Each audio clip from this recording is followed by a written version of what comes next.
Hello, scholars, and thank you for joining me again for another fun story time. Now, we are reading our book, Secrets of June, Journey to the Volcano Palace. But first, let's go over a cool skill, our characters in the book. Boom, here we go. So we have a few different characters in this book. We have Eric. Now remember, Eric is the one who has Droon, the stairway to Droon in his basement. His friend, Julie, his friend, Neil, they're friends from Droon, Princess Kia, the evil Lord Spar, the wizard Gallon, and then Max, the spider troll. So these are all the characters that we met in book 1 that I bet will make a comeback in book 2. Which ones do you remember hearing about from chapter 1? That's right, we heard about all of them except for Max. We didn't hear from Max. Or Gallon. Maybe his name was mentioned once or twice. Now today, I have a fun challenge for you scholars. We're going to enter the world of Droon. Are you excited? I'm excited. Last time we learned that it was Droon at night. I wonder what that looks like. I don't know about you, but I love nighttime with the black sky and then the stars twinkling. Oh man, it's so pretty. Well, that's what it's like in Droon. Anyway, I want you to pick a character and think, what is your character like? I want you to think of this question while I'm reading. What is your character like? Are they happy? Are they sad? Are they really energetic? Do they like to run around a lot? Or are they quiet? Do they seem distracted? What is your character like? Okay, remember, you can be your character. You can pick Eric, Julie, Neil, Princess Kia, Lord Spar, Gallon, or Max. I think that Julie is pretty cool, so I'm going to practice saying, what is Julie like? And I'll show you along the way. Okay, let's get started, scholars. Chapter 2, The Sands of Time. A wide sea of sand stretched away as far as the eye could see.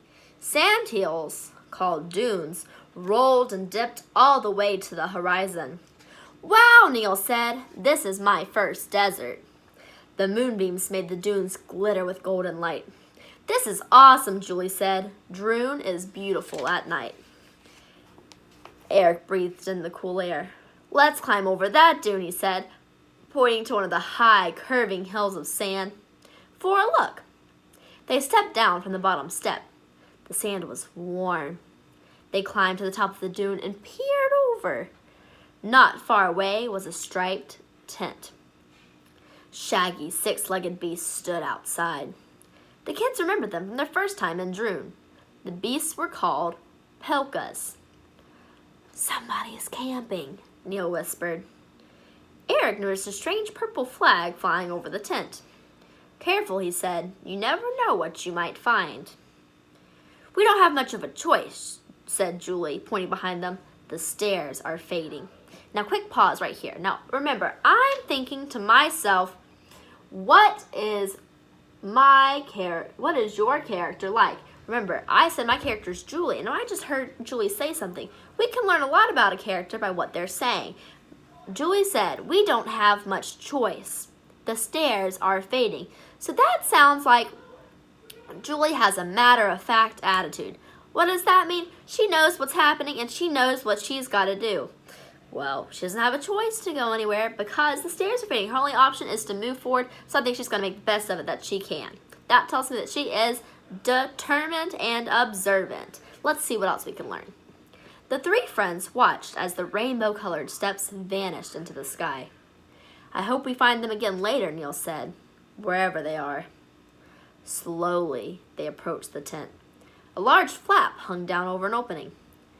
Let's peek in, Julie whispered. Now, this tells me that Julie might be curious, and she kind of likes to take the lead. So I think Julie's pretty cool. She's determined, she's observant, she's curious, and she likes to take the lead. Doesn't Julie sound like a cool person? I think I like to be friends with her. Anyway, she said, let's peek in. Suddenly, a voice spoke from inside the tent. Come in! Julie held her breath and pulled up the flap. The three friends looked inside. Their friend, Princess Kia, was sitting on a rug spread out over the sand. She was dressed in a light blue tunic. Her long blonde hair, she wore a crown. Next to her sat the old wizard, Gallon Longbeard, and his assistant, Max. Inside the lining of the tent were piles of extra plump purple-colored pillows. Welcome back, Kia said, laughing when she saw the kids. We've all been waiting for you. Max chirped happily. Max was a spider troll. He had 8 legs and could spin sticky webs and climb walls, but his face was pudgy like a troll's, and his bright orange hair sprouted straight up. All right, friends, now at this point we have met almost all of our characters. We've met Julie, Eric, Neil, Princess Kia. We haven't met Lord Spar yet, but we know that they're going to his volcano. Gallon and Max. Now, who are you following at this point? Take a second to think. What is your character like? Think about what they've said so far. Think about how they've acted. What is your character like?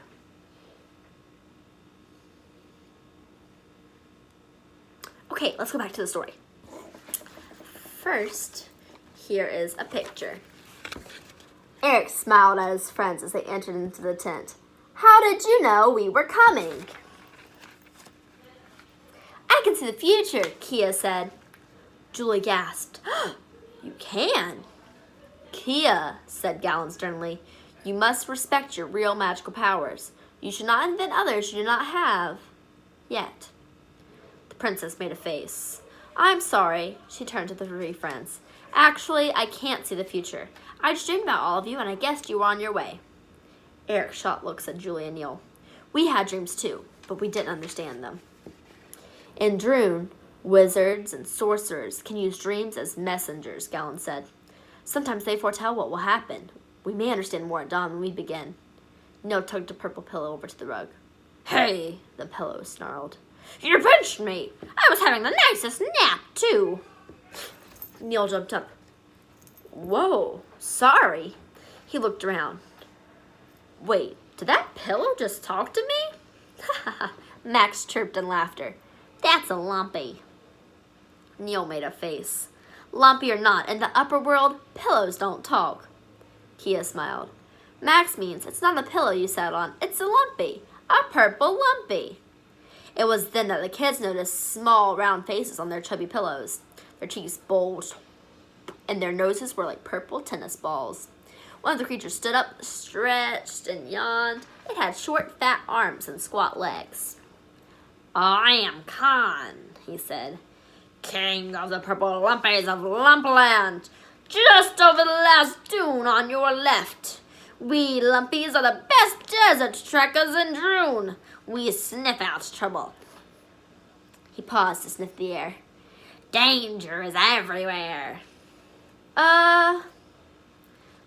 Pleased to meet you, Eric said. Gallon rose, wrapping his long blue robe around him. Now, come inside. We must talk about tomorrow.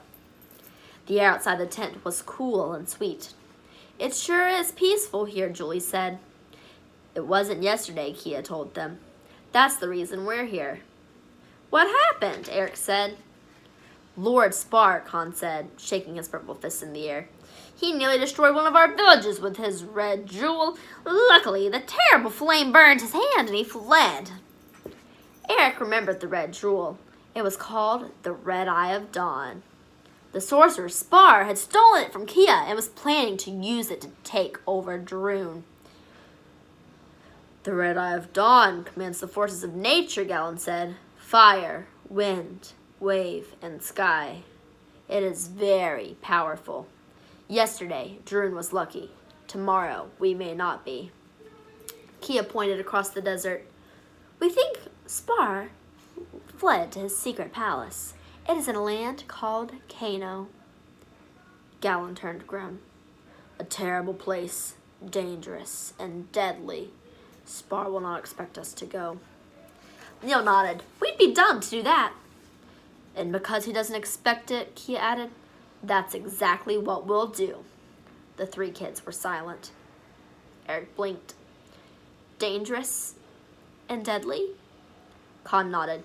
And the lumpy shall lead you right to it. We must find the eye before Spar uses it again, Gallon said. Droon itself is at stake. Are you in? Kia asked. Eric looked at Julie and then at Neil. He knew they were just as afraid as he was. I guess we're in, Julie said. Get the maps, Neil said. I'd like to see exactly where we're going. Max chuckled. Maps will be of no help. Spar lives in a volcano. And that, friends, is the end of chapter 2. So we learned a lot about our different characters. They went to a new place. They saw Droon. They reunited with their friends, Kia, Gallon, and Max. So, my question is, you were following along, if you were listening, what they said and what they did. My question to you is, what is your character like? How about you tell us?